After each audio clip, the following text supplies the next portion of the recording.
All right, hello everyone, and welcome back to the Gumtree of Liberty Live podcast. I'm your host Stuart, and I've got with me today Vitklim, and we're going to talk a bit about the new vaccine mandates we've seen in Victoria and in Queensland, and also touch on the recent protest we've had in Adelaide in South Australia. I'll make you start on that first, considering you've been there, you've got your on the ground Yeah, experience. So, what have you seen at those protests so far? a Have you number had of good turnout? protests. I've been to the three recent ones. One on the 20th, I believe, another one a week later, and another one just yesterday. And for those three, the biggest one was the first I went to, which was, hey, lucky for me. The estimated turnout was around 15,000 people, and that was um, essentially the march began from the rally and the march began from the front of the 7 News channel. And you can imagine what the main thrust of that specific rally was. Screw the news, which I agree. uh, and, and and once again, basically the general message for all of these protests is the same. It's the mandates which are the problem. The vaccine itself, there are questions, but like no one's going to stop people from getting it if they want to. General common sense approach. The second protest was last week. The turnout for that one was much less. I'd estimate it was at around 2,000 to 3,000 people, and I'm not really sure as to why it was lower. Uh, Probably due to a combination of weather and just less organization and advertising. And then the one which happened just yesterday, that it was in the same place at Randall Park, and that one had a turnout of 7 to 8,000 people. So at least, I mean, 2 to 3 times the previous one, and it was quite energetic. I've been hanging out at these protests with Liberal Democrats mostly, James and people he knows from the party, and I mean, from just the the politically active part of Liberal Democrats in that way, there's been a steady turnout of like 10 people per protest, which isn't that too many, but given how many people there are altogether and how many seem to be, quite actively trying to recruit for other parties, for Liberal Democrats too, I mean, things are looking good for the most part in terms of how active people are. Yeah. Now, on episode 8 of the podcast, we had on Senator Alex Antic from the Liberal Party in South Australia. I've seen Has that, he yeah. been involved at all? Has he been involved at all with these protests? Because I know it was in hotel quarantine in Adelaide. So has he been involved at all with these protests? I do not know for a fact, but I believe he did participate in one of them. I think he was a speaker at one of those protests. I can't be sure of that because I just don't remember. But he was definitely mentioned at the, I mean, last two ones for sure. His situation is quite noticeable, given that he essentially is being persecuted by his own by the party which he is a part of because he's dissenting on that specific point. And I actually have seen the interview you guys done with him. I mean, he does seem like a reasonable guy. The only thing is that he's not going to go as far as to say that civil disobedience is a valid means of resistance when other methods don't seem to be working. I mean, I understand why he doesn't want to say that, since that it could be seen as incitement, but I mean, I just disagree, because if the law is unjust, then you not following it is the correct thing to do. But I mean, that's just my view on it. Well, I mean, I don't expect him to be opposing it too much, considering that your state government is liberal as well. So for him to condemn the lockdowns too much means he's condemning his own party, which would be a lot of infighting then if he were to do Well, that. I'm Uh, sorry, but you have to. I mean, it's not like he began the attack on the front anyway. Him being a dissenting voice in the party, and the party throwing him under the bus directly for it. That's a betrayal on their part, not on his. Like I can't really fault the guy for you know being stand up for what he believes in, and he should be doing it harder, because if you can see your own party going insane, I mean, it's your job to do something about it. I understand, like, he might be thrown out for it. I mean, I understand there might be issues, but that's doing something instead of just quietly complaining. I mean, yeah, I agree. It's bad that he was quarantined. It's he got screwed over. Other people might agree as well, but they're not going to do if they're not going to do anything about it. If they're not going to drill deep on the issue, if they're not going to pressure liberals on it, I mean, what difference does it make? Yeah, I think we do need to see some pressure from within the party. You've got George Christensen, Senator Rex. You've got Alex. You have a few liberals who Yeah, are sure, willing to call them out. I think if we see pressure from them on the state governments, we could see some success. Have you seen many counter protesters at the Adelaide rallies? I know, for example, nah. in Melbourne, we've seen CARF, the campaign against fascism and racism, or racism and fascism, whatever. I know they've been opposing the Melbourne rallies and in Brisbane as well. Basically they are the socialist Antifa of Australia. Have you Yeah, seen many of them as I haven't doing seen. counter I haven't seen. demonstrations in Adelaide? No, I haven't seen actually. In fact, I don't think I've seen a single one. Maybe at the largest protest there were some scattered around which I didn't notice, but no. Like the most opposition I've seen was there's always like a dozen police hanging out, but they're just monitoring the situation. They don't interfere, and also there've been a couple of just I don't know what's the best way to put it. Just lefty women screaming at people during the march. There was one really funny instance during the last protest yesterday, where people are marching with mandates are evil. You shouldn't be. There shouldn't be vaccine mandates, and like the woman on the sidelines is just screaming, "Get vaccinated!" And that's not the argument. Bugger off, or just say something relevant. Yeah. In terms of counter protests, I don't think I've seen any activity from them. The most interesting things I've seen on those protests is you obviously get a whole lot of just widows, mostly religious ones, conspiracy nuts. I mean, they do all hang around as well, and it's just kind of fun to talk to them a little bit, get the propaganda. Just I have a whole collection on the side of just stuff I've collected. Yeah. Now, have you seen much opposition to the mandates by Labor? Because I know in Queensland and Victoria, No. you've seen the Liberal Party in some instances, oppose the state government, which is Labor in both of those states. So is Labor taking the government's side in South Australia, or are they against the government Honestly, with mandates? Labor just doesn't seem to speak actively on the topic. From what I've seen, they're just keeping their mouth shut. And the most maybe just the fact that I don't pay attention to what Labor does, because why would I? It's not like they're not in charge, and it's very likely that their position will be similar to Liberals.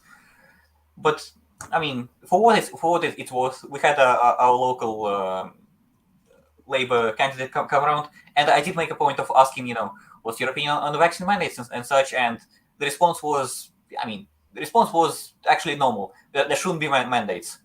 That's it. So no idea if anyone else believes that in the party. No idea if anyone else is going to follow through in the Labour Party on that. I don't think so, but yeah. Well, I guess that's a good segue to talk about Victoria's mandate, because this week the week this one, they've eased their vaccine mandate, which is surprising considering how tough dangerous has been so far. So they've eased their mandate, and what they've done is they have now non-essential retail no longer has a vaccine mandate, which I think is very interesting considering that goes against the stance we've seen so far. They've still got high case numbers every day. So to see that for once he's lifting mandates is very unusual. They've also lifted the mandate for all people under the age of 18 for going into hospitality.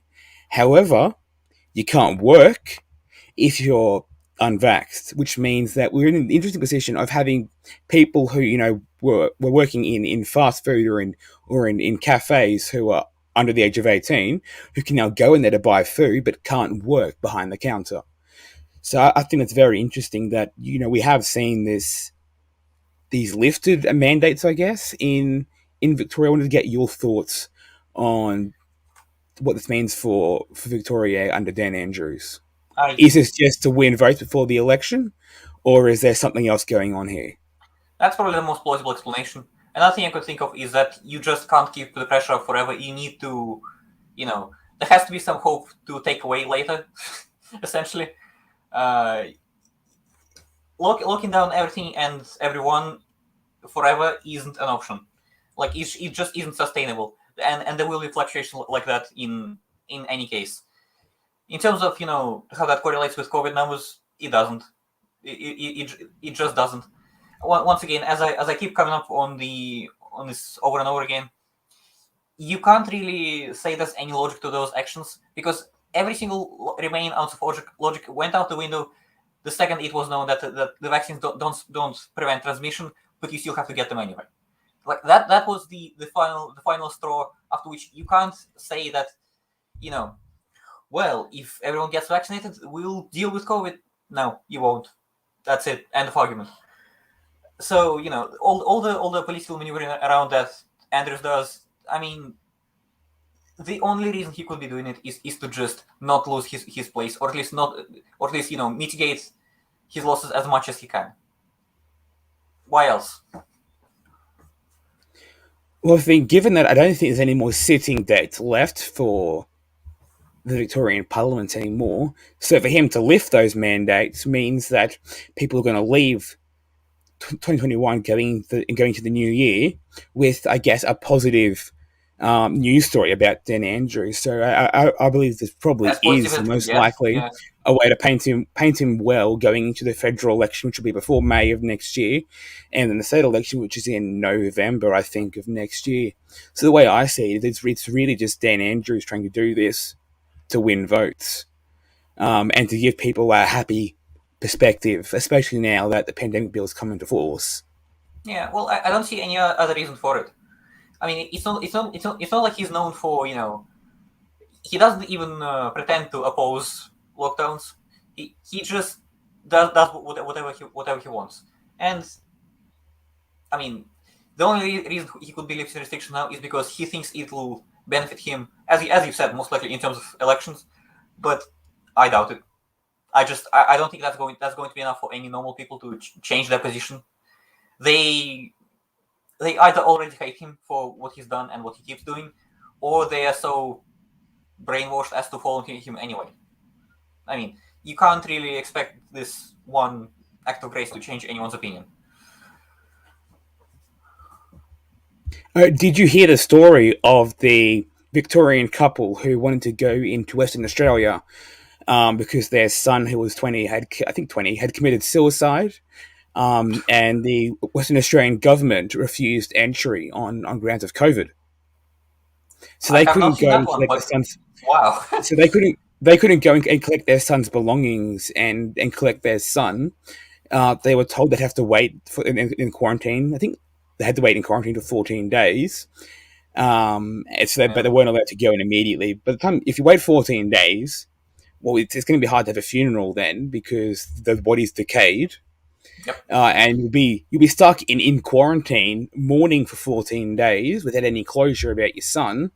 So I think that's, I guess, another example of, well, they came from Victoria. So the reason that McGowan gave was, there's COVID cases in Victoria. So I think it's very interesting that for once we're seeing Labor premiers fight, because Dan Andrews has COVID cases, and McGowan's admitted that a Labor government isn't perfect on COVID. So I think that's very interesting. You see the cracks starting to appear there, because he's really refused entry for two of Dan Andrews' citizens into his own state. I guess we do still have the strong border controls from Northern Territory, Queensland, and Western Australia. And to see that these states are putting those controls in place against Victorian citizens, I think really shows that, for all Dan Andrews' rhetoric, he's not good at leading a state under COVID. They've had, 6 6 lockdowns. Most lockdown Yeah. city in the world is Melbourne. And he keeps saying he's good on lockdowns and he's good on COVID, but you're seeing these other states that are implying that he's bad on COVID by having to lock out his citizens. And I think it's very interesting to see how that plays out, because we're seeing, everyone calls McGowan, Palaszczuk, and Andrews the popular three Labor premiers. Well, look at this. They're now shutting out Dan Andrews' citizens, and Northern Territory, which is also Labor, is shutting out citizens from Queensland, or at least putting in place strong border protections. And Mark McGowan's putting in place strong border protections against Victoria and against Queensland. So all this stuff Well, implies that the other Labor premiers aren't that good on COVID, because if they were good on COVID, they wouldn't have any cases. well, two things. One, you can't control the case anyway, so all of this is just it's just bashing each other with COVID as a weapon for probably other reasons. And my personal guess would be is that Dan Andrews is just he overexposed himself the most. He is very likely the most unpopular out of them, and they're trying to get him back in line. Like, my guess would be it's something along those lines, because if they are on the same side, there's not really a reason for them to fight. There has to be some some inner disagreement driving it. And in terms of COVID cases and such, it just doesn't matter. You can't get rid of COVID entirely. You can't even really minimize it, because I mean vaccines don't prevent transmission. They're basically just a placebo at this point, with a minor bit of protection actually being present. So it has to be something else. You just rule out the impossible scenarios. Yeah, there's I think right now it's 7 COVID cases linked to a pub in, I think, Melbourne, and that was after 7 Omicron cases. I think they were Omicron. I can double check that, but perfect. They linked 7 Omicron cases to a pub after they eased the restrictions. So I reckon you're going to see more calls for more restrictions, more tread on me, daddy. From what should be the next step? What we really should do next is just just state outright that Omicron is the vaccine, because it basically is. It gives you natural immunity, and it has symptoms of a common cold. Like it literally just is the vaccine, but normal, natural, and working. Yeah. I just the fact that there's been how many deaths from Omicron? Not a heap. One. Yeah, There's been one death in the. There's been one death in the UK, and as I saw a great meme describe it, an artistic rendition was it was just Boris smothering that one patient with a pillow to justify all lockdowns and shit. I think they've hit 7 deaths from Omicron in the UK, but it's quite low compared to what they were saying it would be. Oh yeah, it's literally like all these predictions that they were saying about. Yeah, it's so infectious. It could ruin the country. Have you looked at the death rate? Have you looked at the symptoms? God. And another thing is, with those models they keep using, like there's one really good conversation. There's one really good Twitter thread I found on that. Well, a screenshot from one, and it was one of the scientists who is actually in charge of creating those models. And what he mentioned is that, like, the government does actually direct them as to what they should model. So the framing is in the hands of the government. So if the government wants to push the narrative that, well, Omicron is much more infectious, but they want to admit that there are almost no deaths from it, the scientists will model that, because that's what they are asked to do. And they're going to present only the information that the government wants them to present. And it's not just out of malice; it's because that's what their job basically is. Well, even those scientists, when Omicron first came up, they said, vaccines can't do anything against it. Yeah, or they can't do much against it. And now you need 3 You need 3 vaccine shots. They're now testing against babies Pfizer I is saw that. testing Yeah. 3 vaccine shots against babies. They're saying you need 3 now because apparently the vaccine doesn't stop it, but you do need to get more to be to be. It's weird how they're phrasing that because the Yeah. vaccine is less effective, so you have more, but it's still not going to be super effective against Well, Omicron. And now they're for saying there's going to be a super variant, Omicron plus Delta. well, the Omicron specifically, like once again, you can see the science doesn't matter because the doctors who discovered that disease, the South African doctors, no one listened to them. I mean, they were interviewed, good. Information got out, good. But only the people who were looking for that information actually found it. Only the people who were looking found that, you know, Omicron has very mild symptoms. There have been basically no deaths from it. The infectivity doesn't matter because it gives you natural immunity once you're through with it, and the symptoms are so mild that Scrooge's risk of death, you're not even going to be hospitalized. You're not even going to suffer like any long-term effects from it in any situation because it's basically just a cold. I mean, people who are actively seeking out that information, they will know, but no one in the mainstream news is going to actually push it because there's no profit. There's no profit there, and they're just going to keep fear mongering because, I mean, we know why. Well, And fear yeah, mongering gives them money. yeah, and by the way, as Rick points out in the chat, yeah, it was deaths with Omicron, not from Omicron. So once again, another lie. I mean, yeah, Yeah, it died with COVID, not from COVID, which I think is, they're trying to work out how to get around it, how to get around saying, that they had COVID, but they didn't die from COVID, but it's still COVID related. exactly. And I mean, at least they just didn't straight up lie. At least it was like with Omicron, so you could tell that, yeah. But that's a low bar to set. I think one thing that's really interesting for me right now is, speaking about profits, is that the Boxing Day Test match, which is going to be held in a Melbourne cricket ground this year, is going ahead.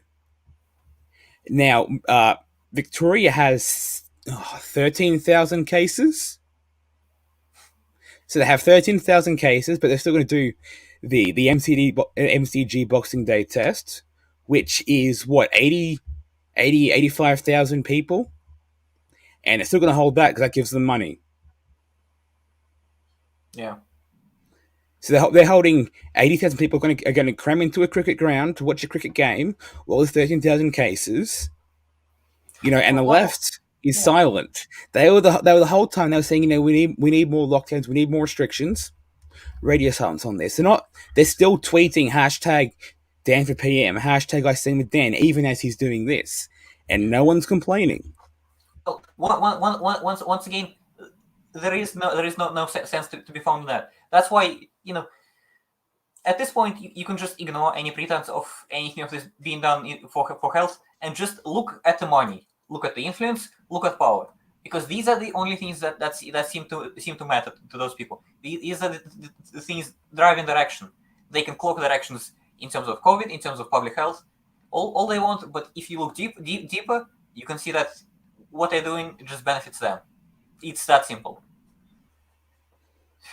Well, speaking of money and money being important, Queensland opened their borders this week. I think Tuesday they opened their borders.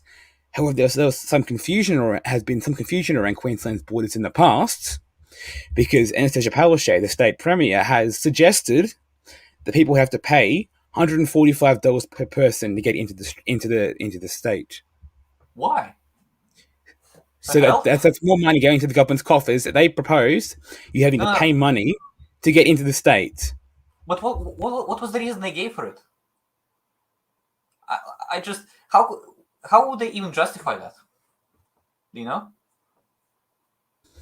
It's because the tests, you have to get a PCR test to get across the border.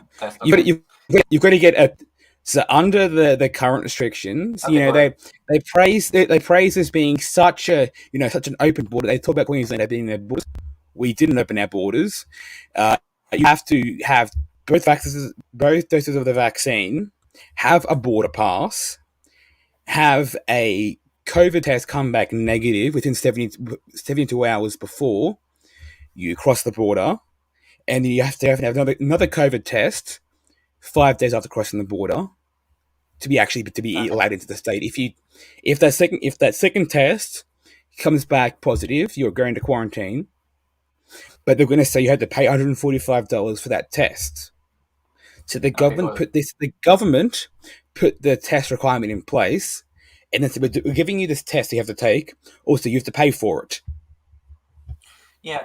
Also, I believe I've seen that the mask restrictions and such. It was there was a kerfuffle in terms of they promised that there weren't going to be any restrictions, and then almost immediately after they reimposed them. Was that? Did I get Yep. that So right? back in yeah, I'll pull up the graphic for that. Back in November, Palaszczuk said once we have 80% of people double Yeah. vaxxed. No, sorry, 80% of people with a single dose of the vaccine. We're going to lift the mask mandate. That was on the 8th. They said that on the 9th we hit the 80%. They lifted the mask mandate, and now it's back. So after all that, saying we're going to lift, it's going to be good. We don't need it anymore. We've moved past that because we have enough people who are vaccinated. The mask mandate is back. Yeah. 142 people have COVID right now in the state. I think it's 140. I I could be wrong. It's still a relatively low discount. It's not overly alarming, but then again, it never is. It never is. A massive case count you need in Australia before they put in place the lockdowns. I've got the graphic here that I shared. That was the apologies to all the audio only listeners. I'll try and link this tweet in the description for this podcast episode so that way you guys can Yeah. see it as well. Can you put on screen? But yes, I'm putting it on the screen now. All right. Good. There, Yep. so That's must what I. will only be required when 80% of eligible Queenslanders have received at least one dose of the vaccine. No masks for schools, cafes, pubs, clubs, hairdressers, and workplaces. So that was on the 9th. On the 10th, so I was one day off. On the 10th, we hit that threshold. And now, as of yesterday, 1 a.m. on the 18th, the mask mandate is back. They said we're going to be Really, done, and just over a month later, mask mandate comes back.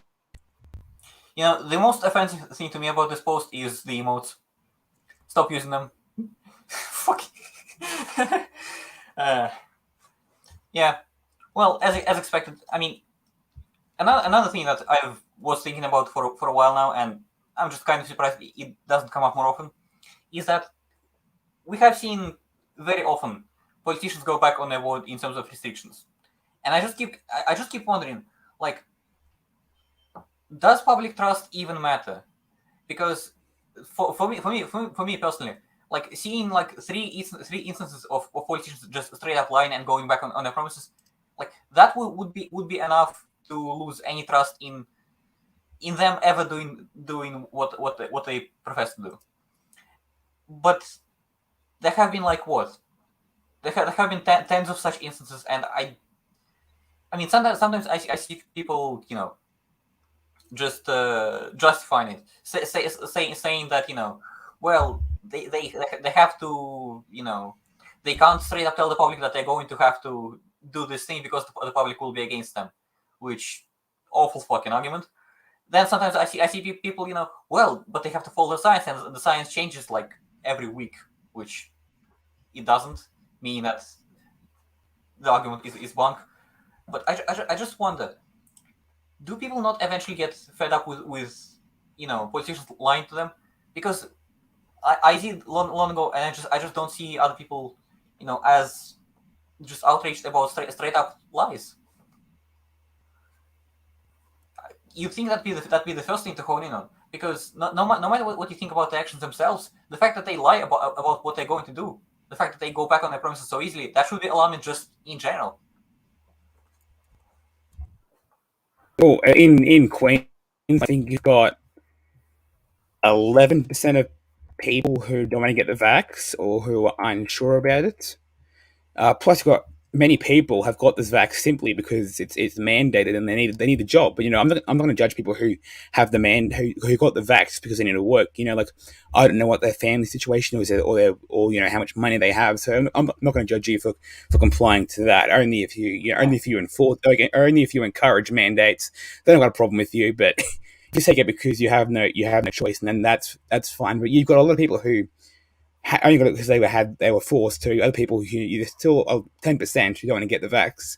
So there are people who are outraged, but unfortunately, it's all dissipating because there's no targeted campaign against. We don't people don't know who they're meant to be criticizing. Is it the federal government? Is it because people on the left who are anti vax? There's a few of them, not many, but they tend to be less willing to blame the Labor premiers. I have met a couple Well, of people who are Labor or Greens voters who don't want to get the vaccine, but they're blaming Scott Morrison, not Palaszczuk. thing is, you Even just say though both. even the mandate is Palaszczuk's mandate. It's a state mandate, not a federal mandate, but they're blaming Scott Morrison for it. I know Melbourne, for example, they were meant to have one of the football. I think it was either AFL or NFL. One of the football grand finals was meant to be held in the MCG because it was two Melbourne teams. So it would have been held in Melbourne, but it had to be held in Perth because of COVID. Now the reason why it was held in Perth was because of the mandates put in place by Dan Andrews. But Yeah. again, the left blamed Scott Morrison for it. Like I don't like Scott Morrison, some of his Well, policies with COVID, but this isn't his fault. This is a state government decision. yeah. You can't blame the federal Well, government for what the states well, do. the correct answer is both, because you don't need to go far for examples. You can, like, you have, like right there what you showed. You have a direct example of a specific politician, a premier, just lying straight up to the public about what they're going to do. That is direct proof. That is a direct person you can go against. That's someone specific that you can go after, and you should be going after them if there's any way of doing so, or just trying to pressure them out of office in any way, because that is not something that they can avoid. They can try to wheel out the same excuse as I just showcased. Well, we had to act in accordance with the science. No, you didn't. We had to do the thing for public health. No, like there is no logic. You cannot justify it in a proper way, and therefore you deserve to be thrown out. That's what where the pressure should be directed at, because once again, and this is a big point that people kind of overlook, because there are, like, the issue themselves are bigger than just politicians lying to the people. But politicians lying to the people is a good enough reason to just toss them out. It should be a good enough reason, and they should be pressured for it. Agreed. Unfortunately, we're not seeing enough of that. There has been some backlash though to the mandates in Queensland because as of Friday, you had a massive vaccine mandate put in place for everything hospitality related, all indoor entertainment venues and all outdoor entertainment venues, all festivals, showgrounds, convention centres, Queensland government owned libraries, arts galleries, concert halls, cinemas, all fast food Yeah. outlets, clubs, pubs, nightclubs, all that stuff has a mandate in place now for it. And we have seen some outrage, but it's only early days here. What I think isn't being pushed enough by the anti-mandate movement is now one of the things I mentioned was there's a vaccine mandate to go into hospitality venues. Yep. The mask mandate that came into effect yesterday said that you don't need to have a mask to go in hospitality venues. They haven't said that, and the reason for that, of course, is it's pretty obvious, but it hasn't been pushed enough. Is that the reason when there's no mask mandate for hospitality venues is because everyone who's in those places has to have the vaccine.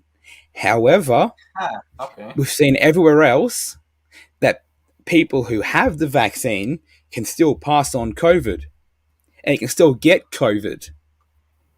Well, yeah. I mean, If again, masks that's work, if masks work, and we know the vaccine isn't 100% effective, then they should all be masked. If masks are really important, they should all be masked because the vaccine won't stop you from spreading it. yeah. Well, But of as course, I said, the masks won't either. But at least be consistent. At least be they're consistent, not going to be. tyrants. They're not going to be. Logic is dead. Like, yeah, it's you're not going. Like, they're just not going to address the inconsistency. They're going to ignore it. They're going to gloss over it. They're going to just push ahead and even refuse to engage with argument. So it is a good tool to convince other people to stop following those rules because they clearly don't make sense.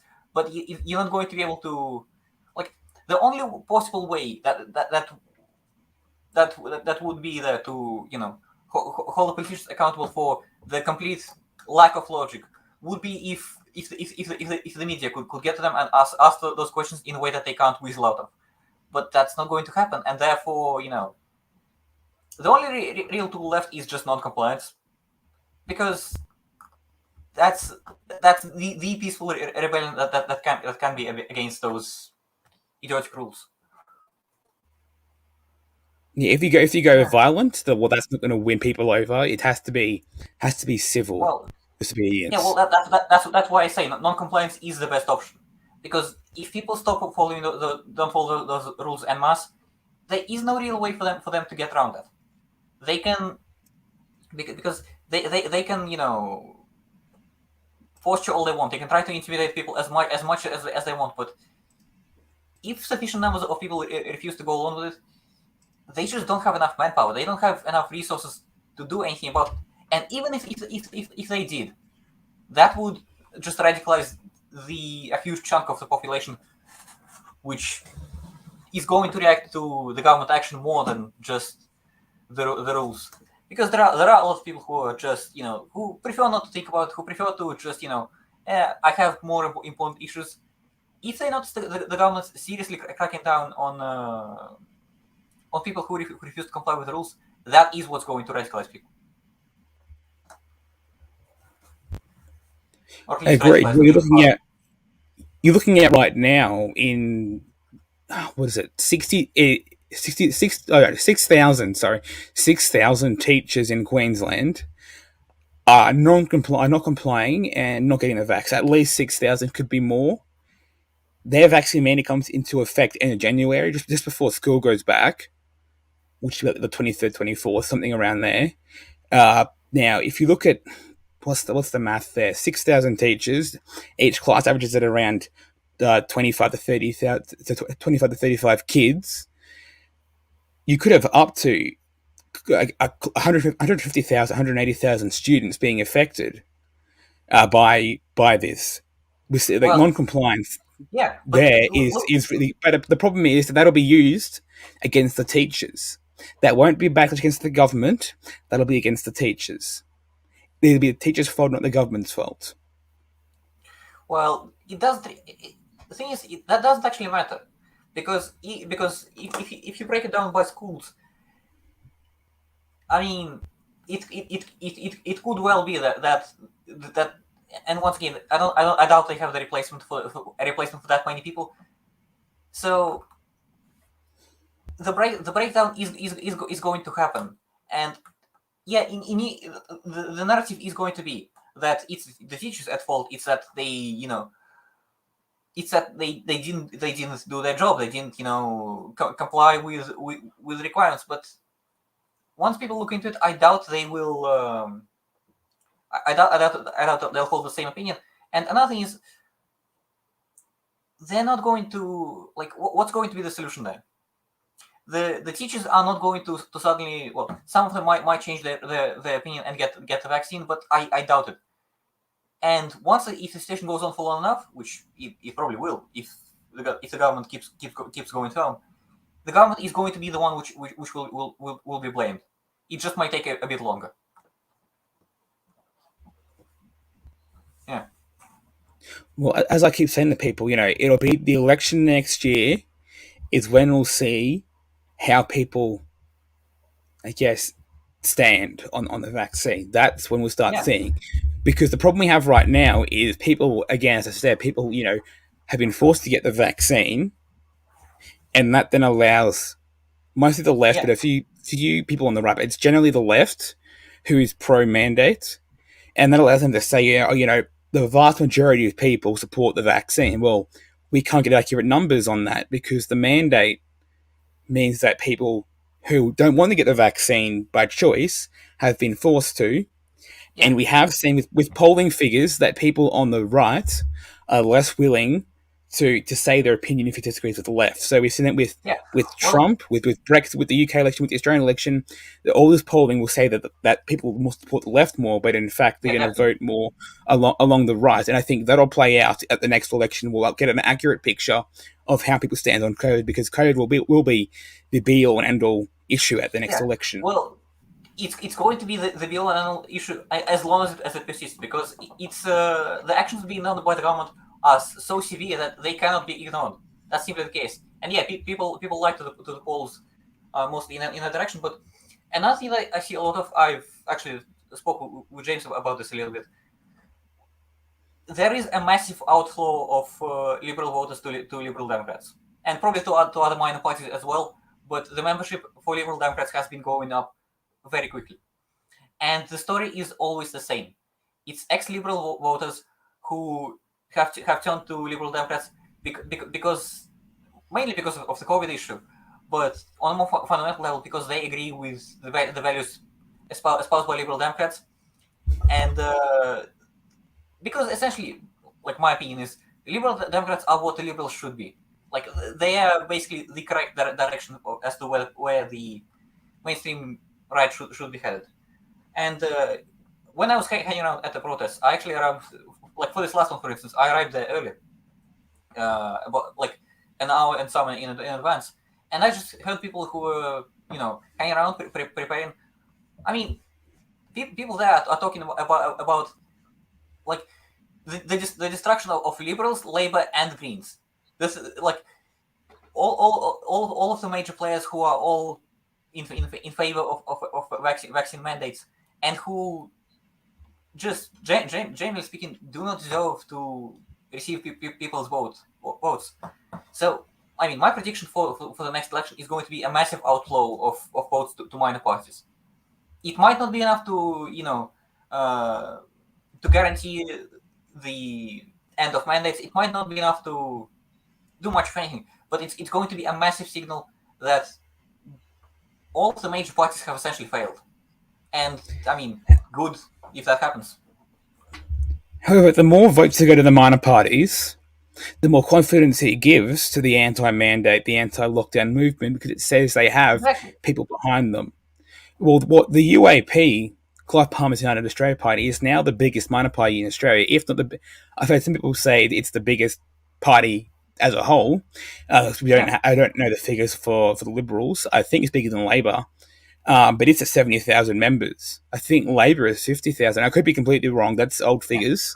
Well, the But good thing about UAP the is at least 70,000. Now, again, the UAP probably won't win seats because Clive Palmer is hated by a lot of people, especially in Queensland and Western Australia. But 70,000 members is no laughing matter, considering Australia has never had large party membership figures because mandatory voting means people don't care about voting. There's no get at the vote campaigns that you would have in, say, the UK, in America and Canada. We don't have that here because it's mandatory voting, but you're seeing 70,000 people joining a party. That's like at least half of that is new growth. Some of them were members before, but at least half of that 70,000 are new members. You're looking at 35,000 people who joined the party, biggest growth seen in a party in Australia ever. And I think that is going to give a lot of confidence to the anti-mandate, the anti-lockdown movement. And I think that's a good yeah. thing. Well, the good Even though thing about we can't use politics, you can't vote your way to freedom fully, but it can give you good figures for saying you have people supporting your movement more so than we're seeing with vaccination figures. yeah. Well, the good thing about the UAP is that they've been actually they've been active for longer than Liberal Democrats, at least in South Australia in terms of campaigning. I mean, I received this like a while back, half a year ago or something. Actually, probably even longer back, and it's essentially an inquiry proposed by the UAP into side effects of the vaccine. Like they've been actually doing stuff which I really appreciate. And yeah, the I do believe that the outflow to minor parties is going to be significant enough to actually change a few things. And as you said, yes, it's going to give confidence to the anti-mandate movement, but it's a self-reinforcing cycle. I mean, it's not just that it's going to give confidence. It's going to give them more power. It's going to give them more attention, and it's probably going to accelerate the development of protests and other such activity. Oh, give me a second. I'll And be right people, back. it's good. And I think as well, you look at that as well. People who got the vax because of the mandate, they're going to start seeing they're not alone on this. They'll see that they've got, that there are people out there who are like them who just got the mandate because they had no choice but to comply. So they'll see that, there's people out there, there's people like me, and they'll be more willing to speak out in their workplaces around other people and start having those conversations. I think a big thing we're seeing right now is people, the main argument we're seeing now from the anti-mandate movement is the idea of consent and freedom. Yeah, However, a lot of which people is on correct. the left don't buy into that because the problem there is you're having an argument about your rights, but the left and the right have very different understandings of what the word rights means. Yes, Right now, the thing the pro-mandate movement says that you have the right, it says it has a very different understanding of the word rights to it's conservatives and yeah, libertarians. it's positive and negative rights. That's the crux of the issue in that regard. That if the rights are inherent and limited to what the person can do in absence of other factors. That's the Yeah, that's the right wing and libertarian conception of rights. But another thing is which I actually want to mention is if we do have any other listeners in South Australia, first of all, go to the protests. There's a lot of people who agree with you and a whole bunch of useful information. And also there is the organization which is in charge of setting up those rallies. I believe it's Freedom Rally Adelaide. They have a website, saif.cloud, on which they have a whole lot of information on what to do, in regards to suing people if they discriminate against you based on vaccine status, whole bunch of other things. They have job positions for people who can't find jobs because they don't get the vaccine. Like there's actually attempting to set up alternative institutions, which is a good thing because that's a parallel power structure which is able to help people at least for the time being, until something can be done about the main power structure. agreed. And I think we need to start taking other approaches to make our argument because I think we've won over most people that we will win over with the consent, with the right argument, with the rights and consent. And I think if we win people over, we've already won them over. That argument has been used a lot and it's getting exhausted. We need to start looking at different avenues. The avenue I usually take, and it's surprised a lot of people that I know who support the mandate, is the legal argument. Even these scientists who are pushing the vaccine have admitted it's not perfect. The argument that I always take is, well, it's mandatory and you can't get compensation for it. Yep. Now, what that means is if you chose to get the vaccine of your own free will and you get sick from it, you knew the consequences of your action. You knew what you were risking. So it sounds harsh, but suck it up. It's I guess that probably is a bit blunt, but it's you chose. It's your choice. However, when it's forced on you by a mandate and you can't sue for compensation because there's no liability there for the government or for the vaccine companies, and you die or you get sick, your family can't get compensation for that. So I think that's an argument that hasn't been rolled out enough. That is a good line of attack, but to be honest, the two much better ones that I would say would be more convincing is logic, which there is none, and that's what you have to point out. You have to point out that the people who are pushing the mandates, they don't care about logical consistency. and therefore it has to be about something else. Agreed. And the second argument following that it should be the money argument.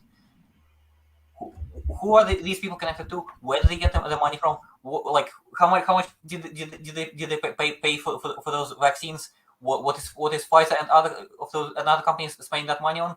Spoiler, it's propaganda to get so you get your vaccines, and so on and so forth. And what probably would be an even better argument is the booster station, because first of all, it ties into logical consistency. If the vaccine is so effective, why do you need a booster? And the argument following that is, well, if Pfizer keeps selling those boosters, if there is now a third dose and it's probably going to be a fourth if this goes through, how is it not them just squeezing out as much money as they can from the situation? And once you make that argument, once you showcase to the people that it's just a profitable industry now, that's going to be about as persuasive as the logic situation. Yeah. Agreed. See, these are all good arguments that people aren't ruling out enough. We're using the same talking points every time. I talk to people, and all I hear is the same talking points when it comes. It's about my rights. It's about the right to consent. It's about my freedoms. Or they'll go and point out, do a list of all the side effects and how bad that is. And I think that's all great, but you need more diversity of argument. Well, yes, to be honest, those but they should be used. Yeah, they should be used, but they should be structured out properly and be presentable. You have to have a compact, way of encompassing all information that you want to deliver to that person, and you have to actually, push that outwards. You have to not just talk amongst people who you already agree with, but try to put that information into some place where people will probably disagree, but some of them will at least take the time to look into it. Because talking on Twitter amongst our groups and such, it's fun, it's interesting, it's intellectual conversation, but it doesn't achieve much change. And once again, the protests are actually quite a good way of doing that, because like once those marches happen and such, you do see people who aren't. You see sometimes people join in on the spot. You see sometimes just drivers driving by, just honk in support. I mean, you do get people who aren't involved with the event officially. They do show support because on a fundamental level, it is very likely that they agree. Yeah. I think what we need to see as well is we need more condemnation of the crazies, to put it nicely. I think that's an area where we've been lacking. His leadership has not been overly willing to condemn actual Nazis. I'm happy to see that people like David Limbrook have been tweeting, saying if you're a Nazi, stay at home. We don't want you here.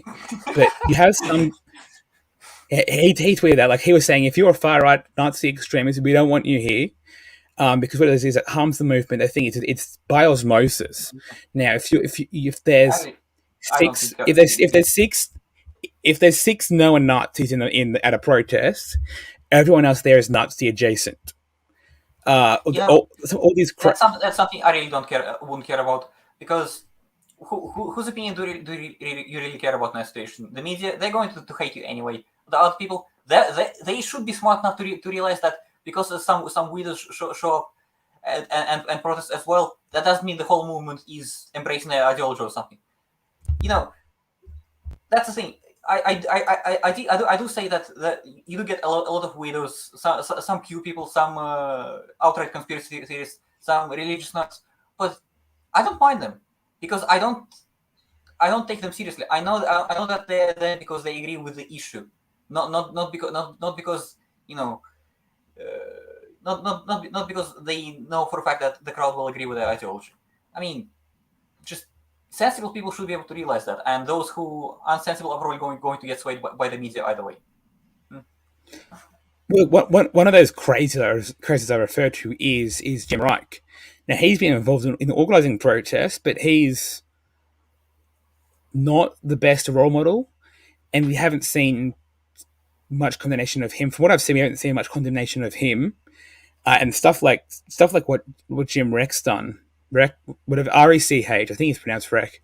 We haven't seen much condemnation of what people like him do, and I think that sort of stuff. It's not the same overused Nazi, fascist, far right extremist. Insert leftist insult here. It's people who are actually doing stuff like what Jim's done, which are hurting the movement because people will see that and they go, okay, there are some real crazies here. I'm not going to associate with them. Yeah, even if a person is anti-mandate themselves, it's by association. I mean, yeah, I, I Also, don't, I so don't, what? I don't believe in guilt by association. I just don't. And once again, if people like that, they're not incompetent. They don't have power.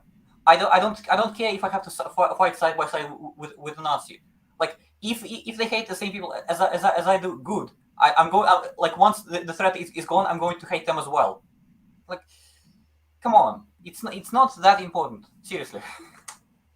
What I'd say is I don't think we should be siding with actual Nazis because it gives them ammunition. I'm not saying side with them. I'm saying don't act like if they hate the same people as you do. I mean, they're going to fight them too. You don't They have might hate the to. same people. They might hate the people, but they're not going to hate the institution. They might hate individual government figures, but they don't hate the institution. They don't hate the institution driving these. They hate the people who are pushing the vaccines. They don't hate the institution behind it, and that's the problem. That I they mean, I don't. I these. feel like yeah, I feel like this is getting into the same territory as the Fuentes versus Dave Smith debate. Have you finished watching that, by the way? Oh yeah, I think it's really really interesting. I think um, Nick's argument was more against the Libertarian Party as a whole versus Well, I libertarianism lowercase l. But my point I'm making is it's more like you're looking at like big like corporations and government working together. For example, that's a big thing we're seeing right now. Now, fascists are opposed to the government figures. I don't see many fascists out there marching in support of Dan Andrews or Palaszczuk or McGowan. But well, they you, do well, ultimately support the alliance between corporations and the ignore fascist government. for a minute. Fascism it is an alliance between the government Yes, and corporations. but what they hate is that they're not in charge, and that's not really the question because the real fascists that people you could sound like that, they're largely irrelevant. Then they're few in number. They're probably not going to gain power. And if you look at the general right wing and libertarian coalition, they actually do differ in opinion on whether government should be you know reduced as much as possible, or whether it should be taken over and just driven in the right direction. And that's and since we're coming up on the end of the discussion, I did actually want to tail end into the debate because I found it really interesting because it's probably one of the best debates I've seen in the past like year at least. And it did outline the positions between the argument between the libertarians. I won't even say the big L. I'd say the small L approach as well because the libertarian slash anarchist position, like bordering on that station, it generally speaking is that you can remove the center of power that is the government, or at least or at least if not removed, reduce it to a completely insignificant amount. And the reduction to insignificant amount, I can agree with that. Probably is a good end goal to strive towards. But removing it as in its entirety, as I've outlined in the message that I posted to the chat when I was reviewing the debate, it's just going to lead to that center of power reform in somewhere else. And so, in my view, Yes, well, I don't want to have a debate about libertarian and anarchy right now because that's for a whole episode itself. I wanted to end on we one should do that story though, sometime. Yeah. which I mentioned before. I want to end on one story, which is the Jim Reck story. Now, that's the Myrtle Ford Magistrates Court case. So Jim brought an action against Dan Andrews for misprision of treason in the Myrtleford Magistrates Court. And that, I think, to me, is stuff we have to, we shouldn't get behind this sort of stuff. So he said that Dan Andrews is guilty of misprision of treason. That's an American term. It's actually an offence in Australia. It's an American term that, and UK term, I think, as well, that means concealing treason. So it means Dan Andrews knew about treason being committed and concealed it. Problem is, and I'll link the article I wrote on this for ALN in the podcast description for this episode, but I went through in detail in there. But basically, treason in Australia is killing, harming, or imprisoning the Queen, Prime Minister, or Governor General, or killing the Queen's husband or heir. Okay, so Or just it's so it's treason. very narrow. Treason is also the other definition of treason, and this is under the Criminal Code Act 1995, which is federal. The other definition of treason is to support a foreign country in invading Australia, or invading Australia yourself, and stuff like what So it what is very Jim narrow and did. doesn't apply. Yeah. Jim, that hurts the movement though, because he pushing these stories that we can kill. So he's literally said to protesters at a protest, we can kill Dan Andrews for treason. At a protest, when you people Okay, saying that sort of stuff, yeah, that's what that's I'm getting at. As okay. people that we shouldn't be willing to work with. That's not going to help the cause. Yeah, but that I would say that's more due to incitement of violence, not due to the fact that he's incorrectly claiming that what Andrews did is treason. I mean, incitement is a different problem, and it is a bigger problem, I'd say. Because Agreed. as you pointed out, calls for violent action aren't going to they're not going to get the public on your side, and that's why I keep going back to peaceful non-compliance, because that is the best situation, aside from obviously participating in elections, which you should do anyway. Yeah. Okay, well, we have passed the 1 hour mark. Is there any concluding thoughts you have before we finish this off? Not really. I don't think I've covered everything that I could. I mean, join the Liberal Democrats. They seem like good guys. Not sure what else to mention. All right, and make sure you go check us out on Twitter at OzLibNetwork, and also the website, which is finally up, AustralianLiberty.network. That's run by myself and Jack, who's from the Gumtree of Liberty podcast. He is editor-in-chief over there. Go check out that. I'll link all that in the podcast description. Maybe joining us writer. And also I'll link the article as well that I referred to about the death penalty and why, saying we can kill Dan Andrews for treason. It's not actually a good idea at all. It's quite ridiculous. Anyway, thank you all, and thank you, Vitklim. Yeah, good help.